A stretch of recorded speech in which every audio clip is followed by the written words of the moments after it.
আপনারাই হচ্ছেন সেই শিক্ষক, আপনারাই হচ্ছেন সেই সমস্ত নেতৃত্ব যারা আমাদের ছেলেদেরকে আমাদের মেয়েদেরকে সেইভাবে শিক্ষিত করে তাদের উপযুক্ত করে গড়ে তুলবে।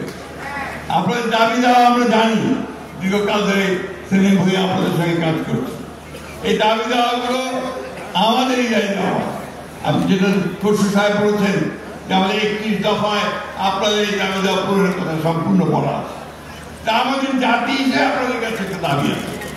সে দাবিটা হচ্ছে যে আপনারা আপনাদের ছাত্রীদেরকে আমাদের সন্তানদেরকে এমন করে মানুষ করে তুলবেন যে তারা সত্যিকার অর্থে আদর্শ নাগরিক হতে পারে, নৈতিকতার মধ্যে থাকতে পারে, এবং আমরা সবাই মিলে যেন একটা আধুনিক শিক্ষা ব্যবস্থা গড়ে তুলতে পারি। আমি বক্তব্য দীর্ঘ করবো না। আমাদের মহামান্য প্রধান অতিথি বক্তৃতা করবেন, তিনি তার বক্তব্য সব বলবেন। আমি শুধু একটা কথা আপনাদের বলতে চাই, আসন্ন যে নির্বাচন আসছে সেই নির্বাচনে আপনাদের একটা বিরাট ভূমিকা আছে। আপনারা প্রতিটি জায়গায় আপনার দায়িত্ব পালন করবেন।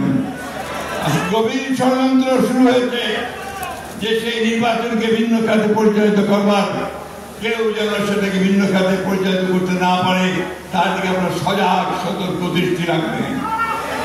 বন্ধুগণ, আমাদের লক্ষ্য একটাই যে আমরা একটা শহীদ প্রেসিডেন্ট জিয়াউর রহমানের স্বপ্নের সেই সুখী সমৃদ্ধ বাংলাদেশ করতে চাই।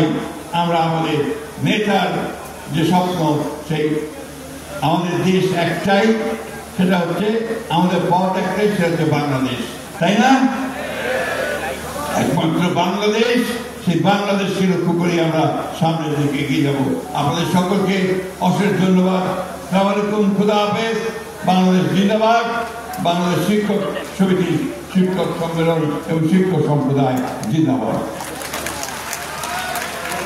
মাননীয় প্রধান অতিথি, আপনার কাছে একটু বিনীত অনুরোধ জানাচ্ছি, জাস্ট 2 মিনিট আমাদের সম্মানিত সভাপতি অধ্যক্ষ সেলিম ভাইয়া স্যার, আপনার প্রিয় মানুষ, যিনি একটা পড়ে 17টা দিন ফ্যাসিস্ট সরকারের বিরুদ্ধে আন্দোলন সংগ্রাম করেছেন, তিনি আর 2 মিনিট ধন্যবাদ জ্ঞাপন করবেন।